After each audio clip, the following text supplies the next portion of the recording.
Hello दोस्तों, कैसे हैं आप सभी लोग। उम्मीद करते हैं सभी लोग अच्छे होंगे, जहां भी होंगे स्वस्थ होंगे, मस्त होंगे और अपनी पढ़ाई में व्यस्त होंगे। तो ध्यान से सुनिएगा बच्चों। सबसे पहले आप जो बच्चे नए हैं, इस चैनल को पहली बार देख रहे हैं, इस चैनल को आप सभी लोग सब्सक्राइब करिए। और क्योंकि बच्चों आपकी बोर्ड परीक्षा में ज़्यादा समय नहीं बचा है, बहुत कम समय बचा है, तो इसलिए आप सभी लोग सभी क्लासों को अच्छी तरह से देखें। आप हमेशा एक्टिव रहें अपनी पढ़ाई में, और मैं आपका अपने गुरुकुल में बहुत बहुत हार्दिक स्वागत करता हूं।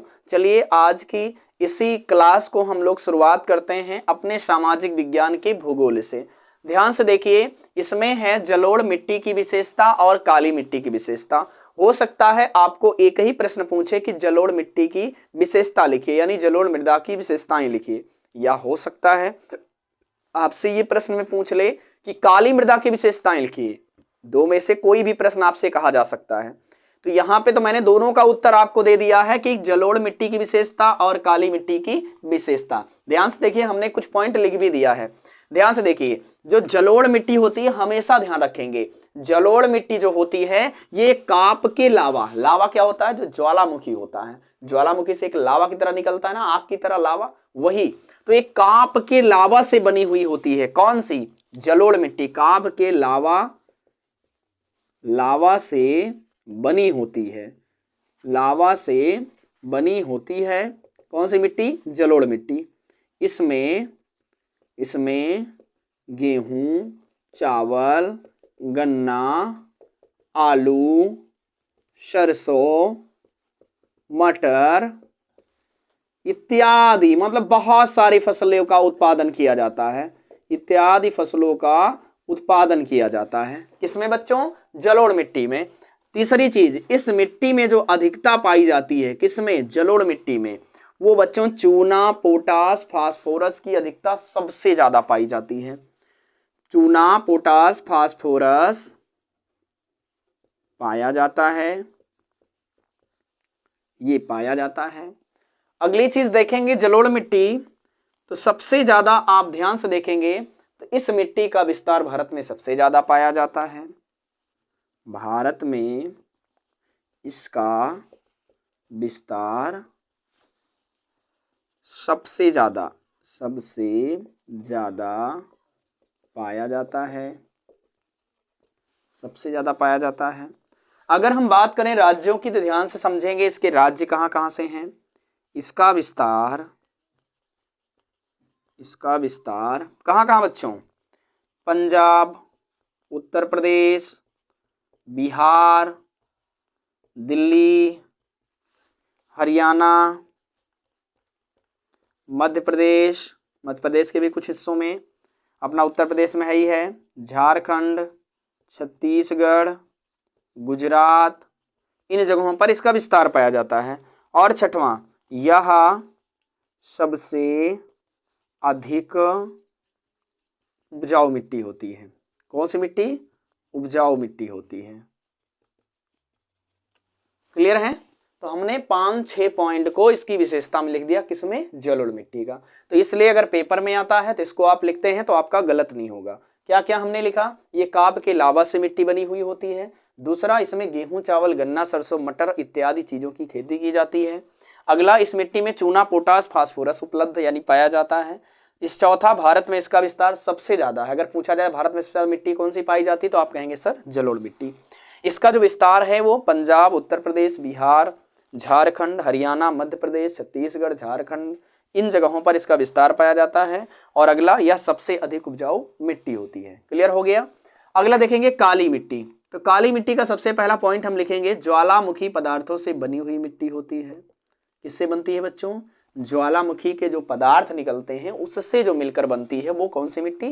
काली मिट्टी। अगला चीज देखेंगे, इसमें बच्चों कपास, चाय, कहवा इत्यादि चीजों की खेती होती है, इत्यादि फसलों की खेती होती है। ठीक है? तो अगर आपसे ये भी पूछा जाता है कपास के लिए सबसे उपयुक्त मिट्टी कौन सी है, तो आप कहेंगे सर काली मिट्टी। का से काली, का से कपास, तो कपास की खेती के लिए सबसे उपयुक्त मिट्टी कपास। क्लियर है? तीसरा, इस मिट्टी में कैल्शियम कार्बोनेट, मैग्नीशियम कार्बोनेट पाया जाता है। क्या पाया जाता है बच्चों? कैल्शियम कार्बोनेट और मैग्नीशियम, दो इंग्रेडिएंट हैं जो इस मिट्टी में, सॉइल में पाए जाते हैं, कैल्शियम कार्बोनेट, मैग्नीशियम कार्बोनेट। अगला ध्यान से देखेंगे, इस मिट्टी में नमी धारण करने की क्षमता, नमी धारण करने की क्षमता सबसे अधिक होती है। क्या बच्चों? सबसे अधिक होती है, सबसे अधिक होती है। अगर मैं अगली बात करूं तो इसका विस्तार गुजरात, महाराष्ट्र, मध्य प्रदेश में प्रमुख रूप से पाया जाता है, में प्रमुख रूप से पाया जाता है। तो ध्यान से देखिए बच्चों, हम फिर से एक बार रिपाइट कर ले रहे हैं इन चीजों को। जलोढ़ मिट्टी की विशेषताएं क्या है? तो ये काप के लावा से बनी हुई मिट्टी होती है। इसमें बच्चों गेहूं, चावल, गन्ना, आलू, सरसों, मटर इत्यादि फसलों का उत्पादन होता है। चूना, पोटास, फास्फोरस इसमें उपलब्ध होता है। भारत में इसका विस्तार सबसे ज्यादा पाया जाता है, किसका? जलोढ़ मिट्टी का। और इसका विस्तार जो है उत्तर प्रदेश, पंजाब, हरियाणा, दिल्ली, मध्य प्रदेश, बिहार, झारखंड, छत्तीसगढ़, पश्चिम बंगाल, इन जगहों पर पाया जाता है। और यह सबसे अधिक उपजाऊ मिट्टी होती है। किसकी विशेषताएं बच्चों? जलोढ़ मिट्टी की। अगला देखेंगे काली मिट्टी की विशेषताएं। तो सबसे पहले ज्वालामुखी पदार्थों से ये मिट्टी बनी हुई होती है। इसमें कपास, चाय, कहवा इत्यादि चीजों की खेती होती है, जूट की भी खेती होती है। कैल्शियम कार्बोनेट, मैग्नीशियम कार्बोनेट इसमें पाया जाता है और इसमें नमी धारण करने की क्षमता सबसे अधिक होती है। और इसका विस्तार गुजरात, महाराष्ट्र, मध्य प्रदेश प्रमुख रूप से पाया जाता है। इन जगहों पर ये काली मिट्टी। क्लियर हो गया? तो इसको आप सभी लोग ध्यान से, इसका विशेषता आप अपने नोटबुक में लिखेंगे और अच्छे से याद करेंगे, बार बार देखेंगे इन चीजों को, क्योंकि बच्चों में परीक्षा के लिए इंपॉर्टेंट है, इसलिए इंपॉर्टेंट प्रश्नों को कराया जा रहा है आप सभी को। क्लियर है? इसको नोट करेंगे और फिर से अगला प्रश्न को हम सभी लोग देखते हैं। ध्यान से देखिएगा। चलिए बच्चों ध्यान से देखेंगे। दूसरा प्रश्न और कतई जहर प्रश्न है, ध्यान से देखेंगे। इतना जहर प्रश्न है कि ये कहीं ना कहीं देखा जाए तो हमारे भारत देश एक कृषि प्रधान देश है। और कृषि जो हमारा कृषि से जो एक क्वेश्चन है जो सबसे इंपॉर्टेंट क्वेश्चन में रखा गया है, वो क्या चीज है बच्चों? कि मृदा अपरदन के कारण क्या होते हैं और मृदा अपरदन को नियंत्रित करने का उपाय क्या है। तो ध्यान से देखिए आप सभी लोग, मृदा अपरदन होता क्या है? अपरदन मीन्स होता है बच्चों कटान, कटाई। किसका? मृदा का, मिट्टी का कटान। क्या होता है आपको पता है? जब बारिश होती है तो बारिश के साथ बड़ी सारी मिट्टी कटकर बह जाती है, वही तो मृदा का अपरदन होता है। मिट्टी का कटाव जगह जगह क्या हो जाता है? मृदा का अपरदन, मृदा का हाथ से हो जाता है। बड़ी सारी उपजाऊ भूमि बह जाती हैं जिसमें अच्छी फसलों का उत्पादन हो सकता है। तो ध्यान से समझेंगे आखिर ये मृदा अपरदन का कारण क्या है, किस कारण से मृदा का अपरदन होता है। बहुत ध्यान से सुनिएंगे। अपने नोटबुक में आप सभी लोग हेडिंग छोड़िए, मृदा अपरदन का कारण। क्या? मृदा अपरदन का कारण। तो ध्यान से समझिए, मृदा का अपरदन, जो मृदा की कटाई होता है, सबसे पहला बच्चों वनों की अंधाधुंध कटाई। आप सभी को पता है, शायद इससे आप अनजान नहीं होंगे, क्योंकि आपको पता है आपके आसपास में हरे वृक्षों की कटाई अंधाधुंध हो रही है। जिन वृक्षों से हमें ऑक्सीजन मिलती है, आप सभी जानते हैं ऑक्सीजन यदि हमें ना मिले तो हम आप 10 मिनट 5 मिनट तक नहीं जीवित रह सकते। तो आप सोचिए हमारे लिए कितना इंपॉर्टेंट है। तो हमें वृक्षों की कटाई पर रोक लगाना चाहिए। और सिर्फ ऑक्सीजन ही नहीं मिलता बच्चों, वो हमारे वातावरण को शुद्ध बनाए रखते हैं, हमारे पर्यावरण को शुद्ध बनाए रखने में हमारी मदद करते हैं। और इसके अलावा इतना ही नहीं बच्चों, जिस वृक्ष के आसपास आप सभी देखते होंगे, यदि वृक्ष रहता है उसके आसपास मिट्टी का कटान नहीं होता, वो मिट्टी के कटान को रोकते हैं। तो उससे क्या होता है? मृदा का अपरदन होता है। जब वनों की कटाई अंधाधुंध हो जाती है, एक तरफ से वन कट जाते हैं, तो पूरी तरह से मिट्टी का कटान शुरू हो जाता है। जब बारिश होती है तो मिट्टी कटना शुरू कर देती है, लेकिन जब तक वृक्ष रहता है वो अपने आसपास में, अपने ट्रायंगल जितना भी उसके सर्कल में रहती है मिट्टी, उसके आसपास मिट्टी का कटान नहीं होने देता। क्लियर हो गया?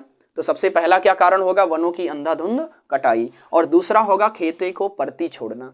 जब बच्चों आप सभी को पता होगा खेती को परती छोड़ते हैं, उसमें कोई फसल हम नहीं करते, तो पानी जहां जैसे भी बरस रहा है, वर्षा जैसे भी हो रही है, जिधर से मन कर रहा है पानी बह रहा है, धीरे धीरे करते करते पूरा खेत, पूरा एक तरफ का पूरा खेत ही कट जाता है पानी से बहते बहते।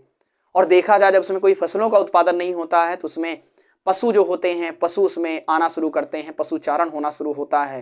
और पशुचारण होते होते इतना ज्यादा मिट्टी का कटान शुरू हो जाता है, क्योंकि पशुचारण भी सबसे बड़ा कारण है ना। तो क्यों? क्योंकि खेतों को परती छोड़ा जाता है, जब पशु उसमें ज्यादा से ज्यादा मात्रा में आएंगे, है ना, पशुचारण की वजह से, तो सबसे ज्यादा मिट्टी का कटान होगा। तो इसलिए खेतों को परती छोड़ना ये भी मृदा अपरदन का सबसे बड़ा कारण है। अगला है खेतों को मेड़बंदी ना करना।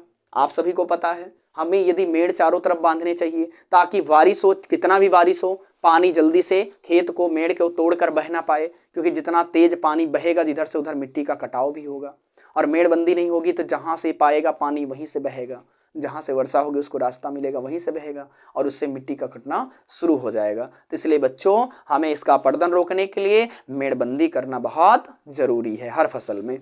अगला देखेंगे, खेतों में जल निकास की उचित व्यवस्था ना करना। बिल्कुल सही बात है। अगर आप वो खेत में पानी रुकने लायक है खेत और काफी ज्यादा मात्रा में पानी रुक रहा है, तो उसमें आपको जल निकास की सुविधा भी करनी चाहिए, क्योंकि बच्चों जल निकास की सुविधा यदि नहीं होगी तो क्या होगा बच्चों, तो आप 100% जब बारिश होगी, वर्षा होगा, तो कहीं ना कहीं वो जल जहां से भी निकलेगा उधर से वो मिट्टी का कटान शुरू हो जाएगा, और धीरे धीरे करते करते आधा से ज्यादा खेतों की उर्वरा शक्ति जो मिट्टी होगी पूरी तरह से बह जाएगी। तो ध्यान से देखें, हमने 3-4 कारण, इंपॉर्टेंट कारण लिख दिया है। पहला, वनों की अंधाधुंध कटाई। दूसरा, खेतों को परती छोड़ना। तीसरा, खेतों की मेड़बंदी ना करना। चौथा, खेतों में जल निकास की उचित व्यवस्था करना। देखो बच्चों, ध्यान से देखो, आप सभी लोग बहुत अच्छे से ध्यान से समझो। हमने पहला प्रश्न पढ़ा आप सभी को, मृदा अपरदन के कारण। तो हमने कारण तो समझ लिया, लेकिन कभी कभी कारण नहीं आता पेपर में, कभी कभी आ जाता है मृदा अपरदन को नियंत्रित, मृदा अपरदन को रोकने का उपाय बताओ। तो यहां तो हमें पता किसकी वजह से ये हो रहा है, और यहां पूछ रहा है क्या करें जिसकी वजह से ऐसा ना हो। तो बच्चों, जिसकी वजह से हो रहा है उसी को ना करें तो 100% रुक जाएगा। है एक में ही उत्तर की नहीं है, जिसकी वजह से ये कारण बना हुआ है, यदि ये चीजें ना हो तो रुकेगा कि नहीं रुकेगा? बिल्कुल रुकेगा। होगा कि नहीं होगा? बिल्कुल होगा। तो ध्यान से देखिए, हमें नियंत्रित करने के लिए सबसे पहला काम क्या करना चाहिए? वनों की कटाई पर रोक लगानी चाहिए। वनों की कटाई पर क्या लगानी चाहिए? रोक लगानी चाहिए। दूसरा, पशुचारण पर भी रोक लगाना चाहिए, पशुचारण पर रोक लगानी चाहिए। तीसरा बच्चों, चलिए बच्चों ध्यान से देखिए, तो खेतों में मेड़बंदी करना चाहिए, खेतों में जल निकास की व्यवस्था करनी चाहिए। देखो, हमने जस्ट जो जिसकी वजह से ऐसा कारण बना हुआ है, हमने उसको रोक लगा दिया, तुरंत हमारा उपाय हो गया। है एक में ही उत्तर की नहीं है? बताओ, आप मुस्कुरा रहे हो क्यों? बताओ जल्दी से, है कि नहीं है? बिल्कुल है। क्यों? क्योंकि जिसकी वजह से, आप ध्यान से देखो, जिस कारण की वजह से मैं आगे नहीं बढ़ पा रहा हूं, यदि मैं उस कारण को ही खत्म कर दूं तो क्या मैं आगे बढ़ूंगा कि नहीं बढ़ूंगा? बिल्कुल बढ़ूंगा।